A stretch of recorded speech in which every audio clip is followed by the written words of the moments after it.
Good morning, Brew Daily Show. I'm Neal Freyman. And I'm Kyle Hagee. Today, why Mickey Mouse committing unspeakable acts is blowing up your Twitter feed. And why your favorite influencer's follower account might be going down soon. Today is Friday, August 16th. Let's ride.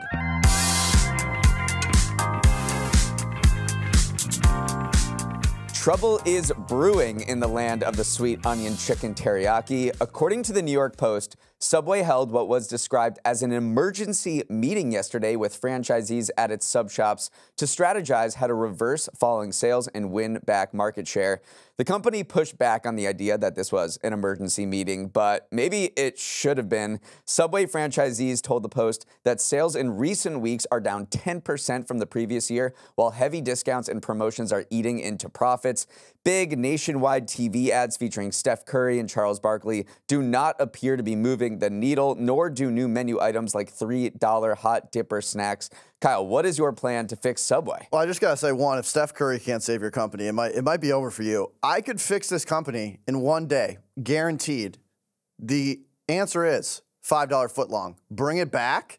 And that's all you need to do. Problem, that's all you need to do. The problem is they are offering menu items for $11, $12, but they're sending out all these promotions for $5, $6, $7, and nobody is making money. Yeah, if the sweet onion chicken teriyaki, Steph Curry, or a $5 footlong can't save you, it might just be RIP to Subway. It might be, but there are so many Subway locations. They have more than 20 locations across the U.S., which is more than any other food chain. Meanwhile, they sold themselves to a private equity firm for $9 billion recently. They have these interest payments on debt coming up, and so they can't really afford to have falling sales like they are now. So I kind of see this as an emergency meeting because they have to turn things around. Yeah, I just don't know what they're going to do. I can't imagine being a Subway franchisee and getting a text from private equity at 3 a.m. like, get to the store. We need to fix this company.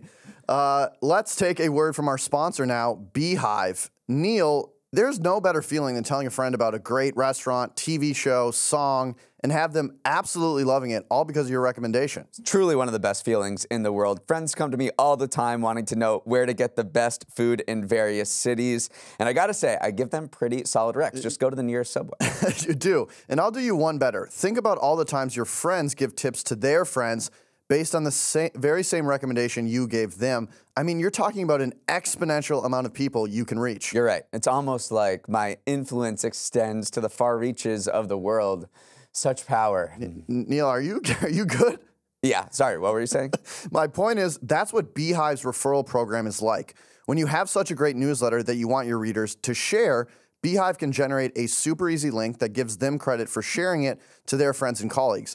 This incentive could be a discount, a free product, or merchandise. It is up to you. Sounds like an airtight strategy to grow your subscribers. If you are looking for an easy way to build a newsletter and spread the good word, visit beehive.com/brew. That's BEEHIV.com/brew and get a 30-day free trial plus 20% off 3 months with code BREW. Dearest boomers, some of your prescription drugs are about to get cheaper. In a historic announcement yesterday, the Biden administration released the new lower prices Medicare will pay for 10 prescription drugs, including popular blood thinners and arthritis and diabetes drugs. Medicare is the government's health insurance program for older people, providing coverage for more than 67 million elderly and disabled Americans. The reason costs are down is, for the first time in its nearly 60-year history, Medicare was allowed to negotiate drug prices with manufacturers, something that until now only private insurers were permitted to do. But that changed when the Democrats' Inflation Reduction Act was passed 2 years ago, this week actually, which aimed to lower drug prices by giving Medicare a seat at the negotiating table. According to the Biden administration, the drug discounts range between 38% and 79% on a medication's list price. But it's hard to know exactly how much of a deal Medicare is getting because no one actually pays the list price for a drug. There are always discounts and rebates involved. Still, the new prices should save both Medicare and consumers billions of dollars. Medicare spent $50 billion covering the drugs last year, and taxpayers are projected to save $6 billion on the new prices. For older Americans, they could save as much as $1.5 billion in out-of-pocket costs for medications. Kyle, a landmark day for drug prices. What was the view from the pharma industry? Yes, it is a great day to be a boomer. I mean, I'll go straight to the source. Chris Borner, the CEO of Bristol Myers Squibb, said, quote, "Now that we have seen the final price, we're increasingly confident in our ability to navigate the impact of the IRA. However, I want to continue to emphasize that we firmly oppose government price setting under this new law." And so it is very interesting. I think the pharma companies spent millions of dollars lobbying to defeat this. It seems like they're convinced that negotiation is not part of the free market, but lobbying is, which seems a little bit interesting. And unfortunately, I think the pharma industry doesn't have the best reputation. So everything they say to the government about drug prices, I think most people are like, okay, you're just trying to talk up your own book.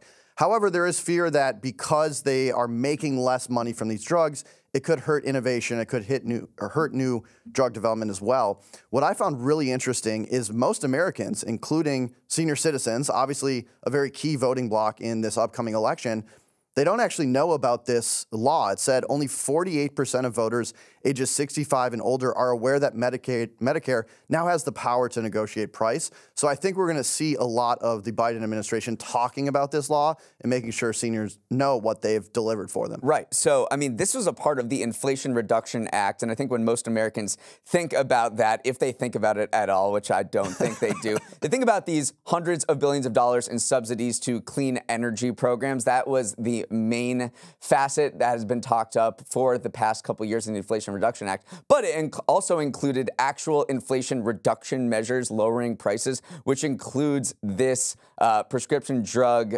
negotiating scheme, as well as a price cap of $35 on out-of-pocket insulin costs. So this was a big part of the IRA that was, one of the biggest legislative accomplishments of the Biden administration that really no one is talking about, but they just came out with these numbers. So I'm sure you will hear them talk about it more. Meanwhile, on the pharma industry side, you said like they filed lawsuit after lawsuit to try to get this blocked. Now that it has come through the pipe, what you heard from them, kind of every single one over the course of their earnings statements the past couple weeks, that these price reductions were not as bad as feared. So maybe Medicare just sucks at negotiating, but they seem like they're not going to lose that much profit or revenue from it. They said they're grumbling about it. They're like, we don't want this to happen. We don't want the government setting price caps because that will hinder drug development, that we have to spend a lot of money taking risks. But in the end, it doesn't seem like they're losing that much money from what they've agreed to before for selling these drugs. Yeah, and obviously healthcare in America is a very complex system. So I understand, changing any little bit of it could have second order effects that maybe we just can't anticipate. But as you mentioned, this is going to save the federal government about $6 billion in savings, $1.5 billion reduction in out-of-pocket costs for seniors. So there is a lot of savings here, and we'll see how it affects the pharma industry going forward. Although it does seem like they were like, this is the worst thing ever, passes, and they're like, okay, we're fine, everyone cool down. So we'll have to see how it plays out. But yes, a big day for senior citizens. Let's turn now to the stock market, where we've seen some high volatility over the past few weeks. But I'm so glad to announce that we're back to the glory days, aka stock goes up. At least this is the case for Walmart, where the giant retailer reported a successful Q2. Revenue grew 4.8% up to $169 billion, and adjusted earnings also beat estimates at 67 cents per share, a 9.8% increase year over year. Walmart and other large retailers are kind of sometimes looked at for proxies on how inflation is affecting the economy and consumer spending. Walmart noted that grocery prices jumped 1.1% compared to a year ago, while dining out is up 4.1% year over year. And it's this delta between groceries and eating out that drove a ton of success for the retailer, where groceries accounted for roughly 60% of Walmart's U.S. sales. The company also upped its guidance for earnings growth from 6 to 9%. Neal, it seems like it's a pretty good day to be Walmart. What's your take on the news? Walmart is killing it. I mean, as we teased on the show yesterday, when those inflation numbers came out, the stock market kind of shrugged at those, and we're looking at Walmart earnings and retail sales data for July that came out yesterday. And both of those passed with flying colors. Walmart is crushing it. So many people are spending at Walmart. And then the retail sales data also came in great. People spending jumped 1% last month. So both of those figures showed an economy and a consumer that is fine, is good. It's not amazing because, as Walmart showed, people are not spending so much on those discretionary purchases. They're not buying those want to have items. They're buying those need to have items. But luckily for Walmart, 60% of its sales are groceries, which you need food. So Walmart is in a great position, and economists look to Walmart earnings as this bellwether for the economy, for consumer spending, because 90% of the U.S. population lives within 10 miles of a Walmart store. So people are going to shop there or they're not going to shop there, and what they do at Walmart speaks a lot about the economy, and we got a pretty good grade. And I'll say, I think Walmart has done an amazing job of getting shoppers across all income levels. Yeah. And they've done an amazing job. One of the analysts was like, hey, this is not your father's Walmart from 10 to 15 years ago. They have Sam's Club, Walmart Plus. Retail media is a huge business for Walmart. They have their international brands. They have a private label. They have just done a great job of allowing any income people to shop at their store. And I think you understand that Walmart is so much more than just the in-store experience. They have a very diversified business, and you're seeing it pay off for them long term. Would you say their revenue was like $169 billion?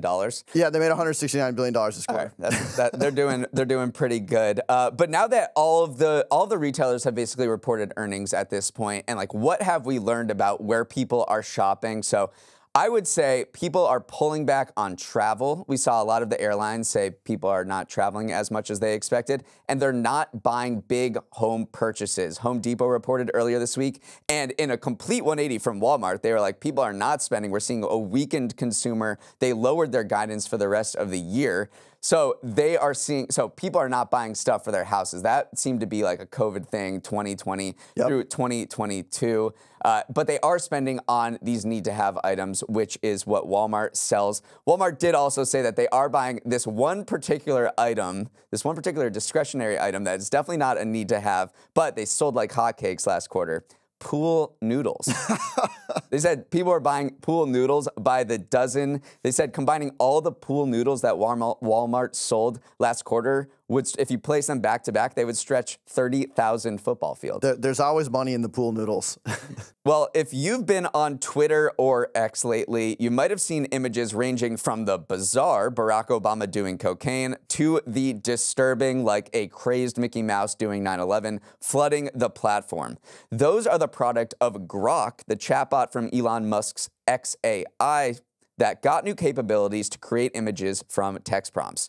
Grok is not the first AI chatbot to be able to produce images from text. Those have been around for years. But what makes Grok different is that it basically ignores all of the standard guardrails that other tech companies like OpenAI and Google have put in place. Those companies don't let you create images of public figures like politicians or celebrities. They block depictions of real-world violence, disrespect to religious figures, and images of copyrighted characters.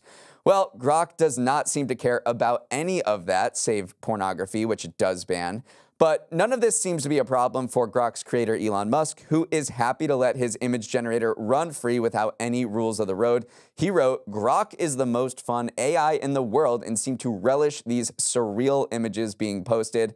Of course, many critics don't find this funny at all and point to the growing problem of AI deepfakes, sexualized images of real people, and harassment that Grok could supercharge ahead of the election.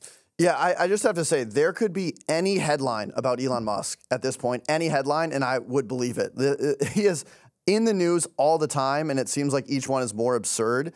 And to me, this is just a difference between you could do something and you should do something. And yeah, we can have an AI that does all this, but should we? Like, is this actually helping humanity? And on the business side of things, Twitter is an ad platform, and they've been pushing advertisers to get back in the platform.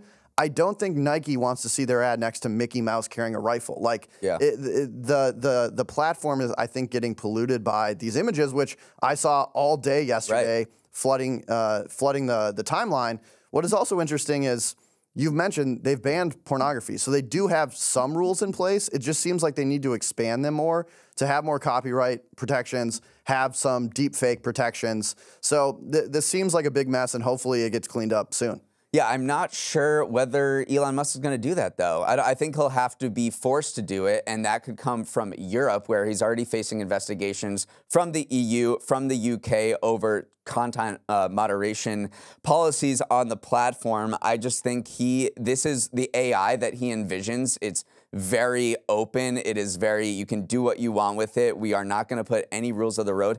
If you look at what happened with OpenAI and Google, when they released their image generation platforms a couple years ago, there was a lot of outcry about what was seen on that and the potential for deepfakes. They responded very quickly. Remember, Google pulled Gemini when it was made fun of for all those historically inaccurate images.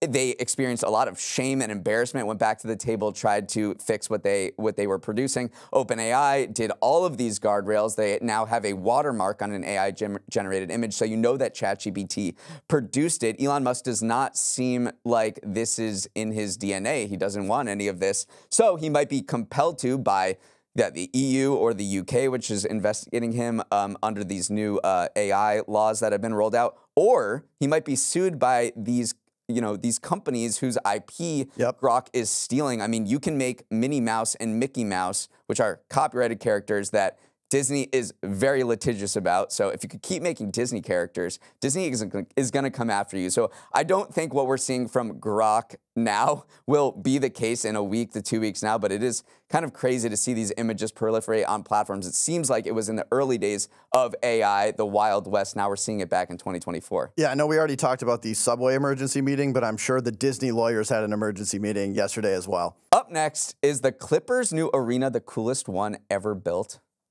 We've all been there. You're scrolling online, you see a random product that seems too good to be true, you check the website, you see glowing reviews everywhere, and so you decide to purchase. 2 weeks later, you're out $140. The candle you thought you loved does not, in fact, smell anything like beechwood. The wick is already broken off, and you're realizing there's no way those online reviews were real. Well, I have some great news for you. The era of fake reviews is now over, as the FTC Wednesday voted unanimously to ban marketers from using fake reviews and other misleading practices to promote products or services. The FTC's rule also forbids companies from paying for reviews to falsely boost or denigrate a product, and it bans influencers from exaggerating their own influence by, say, buying bots that boost up their follower count, although I can confirm all 50 of my followers are real people. Neal, some interesting news coming out of the FTC, but is this actually enforceable? First of all, how much are you paying for a candle? $140? Look, the reviews got me. They said it was the best candle ever. Powerful. You said the era of the fake review is over. I am certainly not bullish about it. This is the most whack-a-mole thing that you could ever think of. The FTC is trying to get ahead of it by basically getting the power of fines. So that's what it thinks will do the trick. It thinks that it can fine these businesses that buy and sell fake reviews $50,000 per fake review, and that will be enough of a disincentive to kind of root out this billion-dollar fake review industry. But a lot of critics of what the FTC is doing, and again, it has limited power to do anything about this, is that it's not going after the platforms itself. So Amazon, Facebook, all these Yelp, all of these review sites where these things are posted have liability about what is posted on there due to this law called Section 230. The FTC is recognizing the limits of that, what that law allows them to do. So they can go after the platforms, they can go after the middlemen, the brokers of the fake review business, but they can't really go after the platforms itself. That will be largely left to self-policing. I think Amazon and Google have every incentive to get rid of fake reviews because it's just damaging their own platform. But critics of this law say this doesn't really have so much teeth besides these financial penalties, and that fake reviews are just going to continue going. And I just don't see any end to this. Yeah, I think you're right. I think unless you are going after platforms, it's probably not going to be a big change. But I do think they might have some incentive, as you said, to change. But I think the hope for the FTC is maybe this is a little chilling effect and people think twice about doing it. But again, at scale, there's so many influencers, there's so many fake review websites, fake review bots, that it's really hard to completely change this. But maybe this will have a little bit of a chilling effect and people think twice. I mean, they say up to 40% of online reviews are fabricated or otherwise not genuine. And that could only be supercharged by AI and ChatGPT, because you could produce so many fake reviews, spam websites with just the click of a a button. You don't actually have to write them anymore. So this economy is absolutely bustling right now, the fake review economy. And I know the FCC is trying to get ahead of it, which they probably should, because this is a problem. I mean, sure, you buy a candle and you get a fake or you get a bad product, maybe, okay, that's fine. You're out $140. But say you look at a review for a lawyer or a doctor, and those are fake reviews, which have been found to happen, that those have like serious real world consequences. Yeah, very bigger, more large impacts if you have the wrong doctor than you get a wrong candle. I have been assured that our podcast reviews are real for this show. So they absolutely are. We haven't paid anybody. Okay, you might remember that earlier this week, Starbucks swiped Chipotle CEO Brian Niccol to help dig itself out of a sales crisis. And we just learned how they did it. By throwing live golf level money at him, Niccol is being awarded a compensation plan of cash and stock that is potentially worth more than $110 million this year.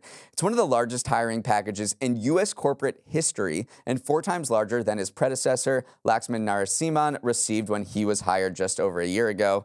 Niccol's package includes a $10 million cash bonus up front, $75 million in equity grants to make up for shares he had to give up from leaving Chipotle, and other potential stock and bonus awards. If he hits performance targets, his first-year pay package could be worth as much as $117 million, making him one of the highest-paid execs, not just in the food industry, but anywhere in the business world.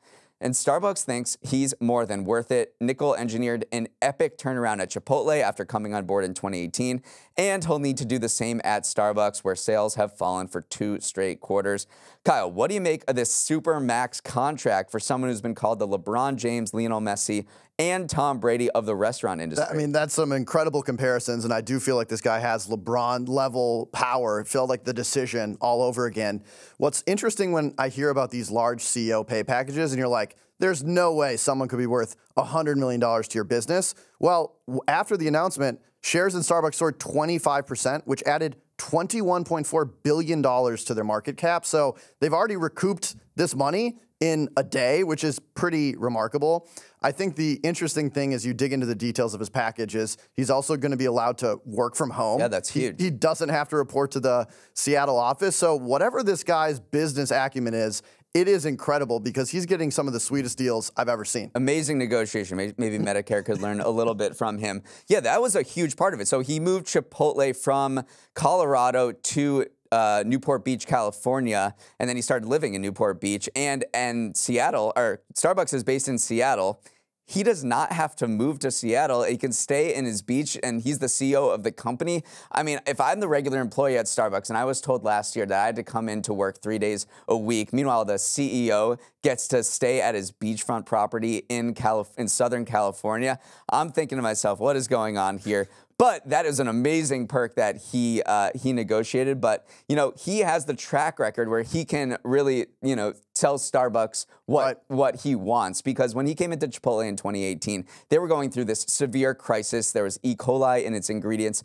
Hundreds of people had been sickened by eating at Chipotle. They had to go to the hospital. Chipotle's was in an epic PR disaster. He comes in, rejuvenates the image, doubles Chipotle's revenue in 5 years, multiplied its profits by 7x, and increased its stock price by 800% by the time he's leaving now. So he is maybe a miracle worker in the restaurant industry, and he gets to do it all from Newport Beach, California. Yeah, Brian Niccol definitely got the bag, and maybe we have to go down to Newport Beach and see this guy ourselves. It seems there's 2 options for billionaires nowadays, Neal. You either get divorced or you vow to go to space, and sometimes you do both. But Steve Ballmer, the world's 8th richest person, has created a new path for billionaires: construction.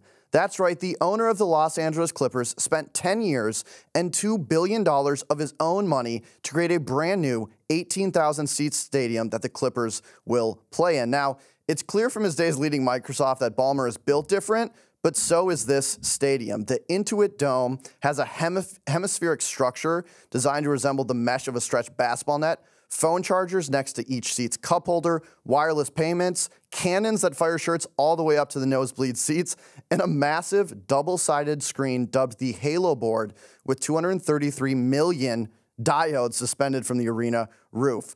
Unfortunately, there's been no indication that the new arena will help the Clippers be any good this year.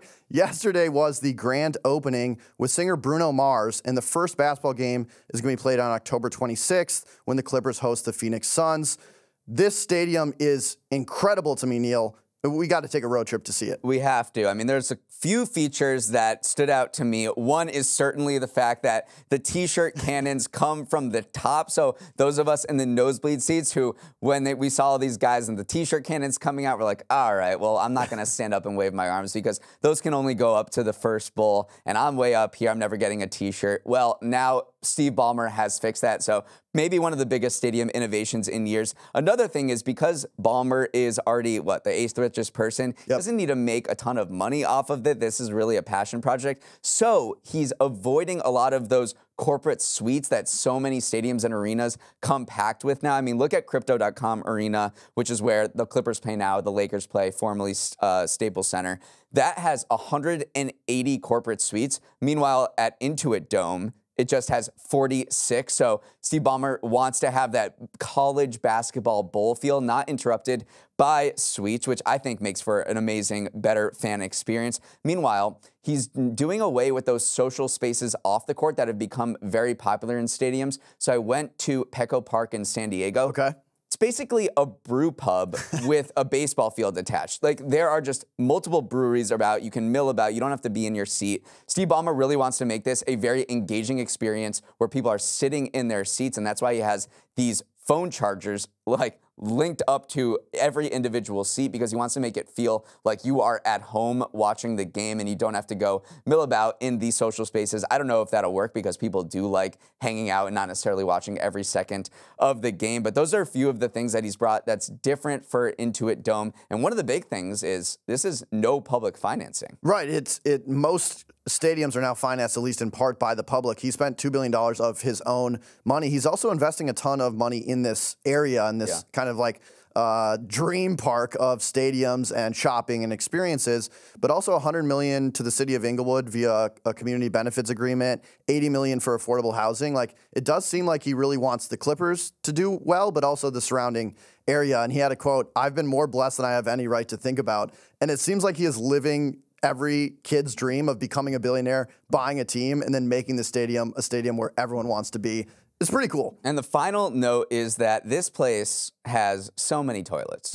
It has 1,160 toilets, one for every 27 people sitting in the upper deck, 3 times the industry average in NBA arenas. He really wants you to not have to wait in line in the bathroom, and he's been talking this up for years. Like, he did a press conference where he was like, toilets, toilets, toilets. I'm being obsessed with toilets. So if you go to Inuit Dome for a Clippers game or in 4 years for basketball at the Olympics, then you probably won't have to wait in line for the bathroom. Okay, let's wrap it up there. Thanks so much for starting your morning with us. Have a wonderful late August Friday and an even better weekend. Kyle, that means you too. Thank you. Get out of work early today if you're not at a rooftop bar by 5 p.m., I swear to God.